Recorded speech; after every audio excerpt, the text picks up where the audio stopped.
Mari kita pikir baik-baik. Ayo kita hitung dengan cermat. Ayo kita gunakan hitung-hitungan politik kita secara lebih akurat. Yang harus dihitung sekarang ini adalah seperti ini.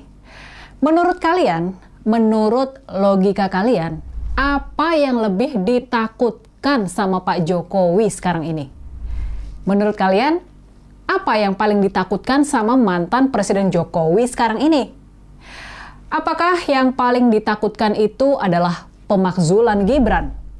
Apakah yang paling ditakutkan itu adalah kalau anaknya, kalau wakil Presiden Gibran, dia dijatuhkan dari jabatannya sebagai orang nomor 2 di Republik ini dan calon pengganti dari Presiden Prabowo? Gimana nih kalau menurut kalian? Ataukah pilihan lainnya? Bisa jadi juga yang paling ditakutkan sama Pak Jokowi adalah kalau ketahuan bahwa misalnya saja ijazahnya dari UGM ternyata hilang atau bahkan benar-benar palsu. Menurut kalian, mana yang lebih ditakutkan sama Pak Jokowi? Gibran jatuh atau ijazahnya terbukti palsu? Tulis analisa kritis kalian di kolom komentar. Pilih salah satu aja ya, jangan pilih dua-duanya. Isu pemakzulan Gibran sungguh berbahaya bagi Pak Jokowi dan kroni-kroninya. Isu yang dilempar oleh para purnawirawan TNI ini benar-benar berbahaya dan bisa jadi bom waktu yang siap meledak kapan saja. Ini bom waktu yang bisa menghancurkan dan menamatkan pengaruh politik geng Solo buat selamanya. Alasan dan argumentasi pemakzulan Gibran sangat mudah dicari dan dirancang. Sekarang kita tinggal menunggu pembentukan konstelasi politiknya saja. Tombol peluncur manuver pemakzulan Gibran sudah ada di tangan Presiden Prabowo. Tombolnya sudah dibuatkan oleh para purnawirawan TNI. Dan sekarang Pak Prabowo tinggal menekannya bila dikehendaki. Bila mana dia menghendaki. Kalau Pak Prabowo menyetujui pemakzulan Gibran, semuanya sudah siap. Alasan dan argumentasi sudah didiskusikan lama dan sudah sangat kuat. Pasukan pendemo buat memberikan tekanan publik bakal mudah dikerahkan. Cukup banyak rakyat yang membenci Gibran dan bisa dikerahkan buat demo berduyun-duyun dan berjilid-jilid di depan Istana Wapres. Yang terpenting, nah ini nih yang terpenting. Yang terpenting adalah posisi partai-partai politik dan para anggota DPR yang sekarang semuanya ada di belakang Pak Prabowo. Kalau instruksi pemakzulan dikeluarkan, partai-partai bakal segera bergerak di DPR buat menggolkan perintah dari istana ini. Makanya nih, karena arahnya sangat tidak jelas.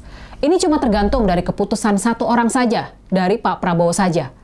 Ini bisa jadi sangat ditentukan oleh suasana hati Pak Prabowo.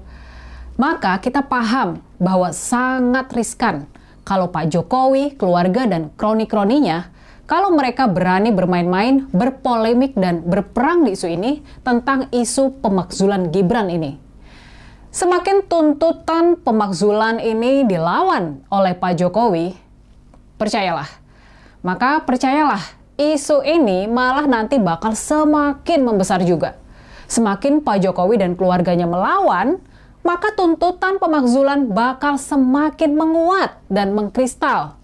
Tuntutan pemakzulan bakal menjadi semakin nyata.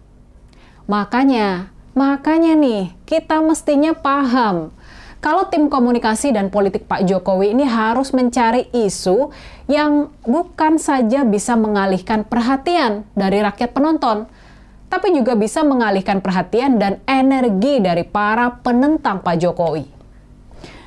Isu ini nggak boleh cuma bisa mengalihkan perhatian barang sejenak, buat kemudian mereka ribut lagi soal isu pemakzulan Gibran. Isu yang dipilih harus cukup menarik, sehingga para hater dari Pak Jokowi jadi lebih bersemangat, mau mengerahkan semua energi buat berperang menghantam Pak Jokowi di medan pertempuran yang baru ini. Jadi, boleh diduga, patut diduga, ini harus jadi bahan analisa kita. Sangat bisa jadi kerasnya dan bertele-telenya Pak Jokowi melawan isu ijazah palsu sesungguhnya adalah upaya pengalihan isu dari tuntutan pemakzulan Gibran yang dimotori oleh para purnawirawan TNI dan dibiarkan sama Presiden Prabowo. Tindakan Pak Jokowi yang memilih melaporkan Roy Suryo, Dr. Tiva, dan kawan-kawan ke Bareskrim Polri yang malah memperumit dan memperpanjang persoalan sesungguhnya, ini bertujuan membesarkan isu dan masalah ijazah palsu sambil meredam persoalan pemakzulan Gibran. Nah, sampai di sini gimana nih pendapat kalian? Apa analisa kalian soal keterkaitan dua isu ini? Masalah ijazah palsu dan pemakzulan Gibran. Sekarang, ayo kita coba pikirkan. Ayo kita coba analisa. Pastinya Pak Jokowi sudah membuat banyak perhitungan sebelum melaporkan Roy Suryo dan kawan-kawan. Dialah yang sesungguhnya paling paham soal duduk perkara persoalan ini. Dialah yang paling paham apakah ijazah yang dipegangnya asli, palsu, atau hilang. Roy Suryo, Dr. Tiva, dan kawan-kawan gak ada yang lebih paham dibandingkan Jokowi tentang masalah ini. Makanya, bertarung di isu ijazah palsu jauh lebih mudah buat Pak Jokowi dibandingkan bertarung di isu pemakzulan Gibran. Soal pemakzulan Gibran, Pak Prabowo lah yang pegang kartu truf. Sementara itu soal ijazah palsu yang pegang kartu truf adalah Pak Jokowi sendiri. Makanya kita bisa mengerti kalau sesungguhnya isu ijazah palsu ini adalah jebakan. Ini sebuah jebakan buat mengalihkan energi politik dari isu yang sangat teramat ditakuti oleh Pak Jokowi dan keluarganya, yakni isu pemakzulan Gibran. Di sini tampak Pak Jokowi melayani serangan-serangan Roy Suryo dan kawan-kawan yang sudah dikenal memang sangat berisik dan militan, supaya mereka semakin bersemangat dan semakin berisik lagi. Bisa jadi, tanpa mereka sendiri sadari, Roy Suryo, Dr. Tiva, dan kawan-kawan sudah digunakan oleh Pak Jokowi buat mengalihkan isu. Ya, halo teman-teman, kembali bersama saya di channel ini. Salam inspirasi, salam NKRI, harga mati. Bersama saya di channel Indonesia 2045 yang membahas seputar politik, pendidikan, hingga budaya. Ya, tadi banyak sekali juga sudah penjelasan disampaikan oleh Saudari Rini Budoyo. Nah, teman-teman, soal wakil presiden kita, Mas Gibran Raka Buming Raka, tentu sampai saat ini banyak menuai komentar dan juga banyak yang tidak suka pada posisi yang dimiliki Gibran saat ini sebagai wakil presiden Republik Indonesia atau sebagai RI 2. Nah, lantas kenapa teman-teman masyarakat banyak yang tidak suka? Ya, meskipun banyak yang tak suka, tapi bukan berarti semua gitu ya. Ya, makanya ini kan pro dan kontra itu terjadi. Ada yang pro, ada yang kontra ya. Ada yang mendukung dan ada yang tidak mendukung. Pasti punya dasar atau alasan-alasan lain. Ya, makanya sehingga muncul sebuah penilaian bahwa Gibran begini, Gibran juga begitu. Jadi macam-macam penilaian itu. Dan sekarang Pak Jokowi berusaha melindungi Gibran.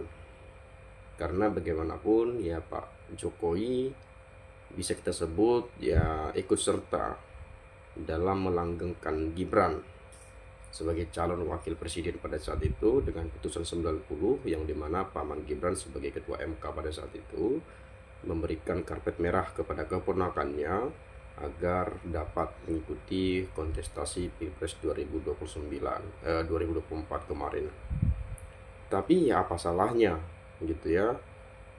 Apa kalau memang putusan itu kan rakyat yang memilih, kan seperti itu. Ya kalau rakyat seandainya Gibran lolos baca wapres misalnya, kalau rakyat nggak memilih, emang Gibran bisa jadi RI 2? Kan nggak bisa juga. Tapi mungkin barangkali ya karena Gibran adalah anak presiden, presiden pun berpihak dan berkampanye.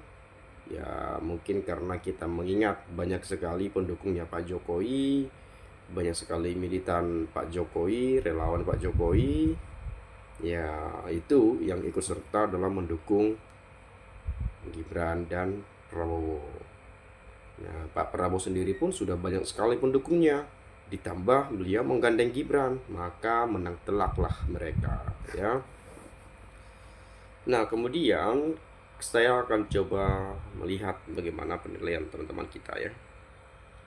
Ya, itulah kalau memojokkan orang dengan cara Jokowi melapor RS, Dokter Tifa, ya, ke polisi, Allah yang akan membalasnya lebih parah. Karena untuk cara mudah menunjukkan ijazah ke RS, CS, masalah sudah tuntas kok pilih lapor ke polisi. Ini soal ijazah lagi nih, ya. Ya, kalau memang kesalahan Jokowi dan Gibran sudah jelas, kenapa tidak dilaksanakan?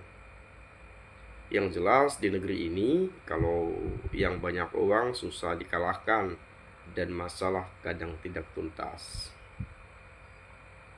Orang kelihatan baik tapi hatinya lebih busuk daripada bangke binatang. Nauzubillah, menjalik, ya. Semoga dipenjara sekeluarga. Ketakutan ijazah ketahuan palsu karena kalau nggak palsu mungkin sudah diberikan kepada yang nuntut, ya.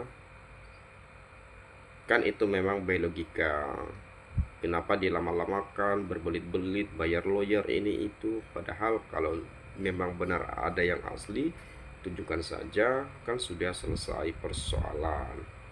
Ya, itu yang sering sekali saya dengar. Tapi ya kita nggak tahu, ya terserah beliau gitu, ya. Mungkin beliau punya pemikiran yang berbeda, tapi sebagai negarawan, sebagai kepala negara dulu, ya rakyat punya hak untuk bertanya dan ingin melihat ijazah presidennya, gitu, ya.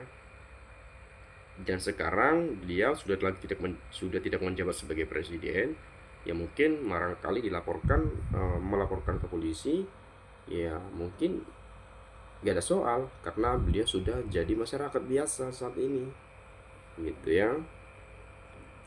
Kemudian Gibran dimakzulkan, silakan saja. Gibran sebagai wapres memang gak wajar, gak pantas. Di Indonesia masih banyak lebih segalanya dari Gibran. Dari seluruh isu hanya ijazah palsu yang ditanggapi Jokowi, karena untuk pengalihan isu pemakzulan Gibran. Kalau saya mendukung usulan para purnawirawan TNI untuk pemakzulan Gibran, karena kami ingin dipimpin oleh pemimpin yang bersih, adil, bermoral, dan berjiwa patriot seperti presiden kami Pak Prabowo Subianto. Dan buat para patriot kami purnawirawan, kami sangat berterima kasih kepada beliau yang telah mewakili suara jeritan kami. Periksa semua dokumen dan video istana, ya, atau seknek semasa Jokowi menjabat. Lakukan analisis data selengkapnya secara kronologi. Berapa jumlah janji Jokowi selaku presiden yang tidak terwujud namun sudah sangat merugikan negara dan menyengsarakan rakyat banyak. Jadi ya itu memang banyak yang mengatakan seperti itu. Banyak janji yang tidak pernah dipenuhi, belum lagi hutang negara yang bengkak dan sebagainya. Tetapi ya kita harus menyadari bahwa setiap pemimpin tidak ada yang sempurna, pasti ada plus minusnya. Tapi banyak orang yang menilai Jokowi adalah minus yang banyak itu, katanya seperti itu, ya. Ya mungkin itu sajalah. Kalau punya pendapat lain Anda silakan sampaikan di komentar pada video ini, agar nanti kita juga bisa sama-sama saling bertukar pikiran antara satu dengan yang lainnya melalui komentar pada video ini. Dari saya mungkin itu saja. Terima kasih, salam, dan sampai jumpa.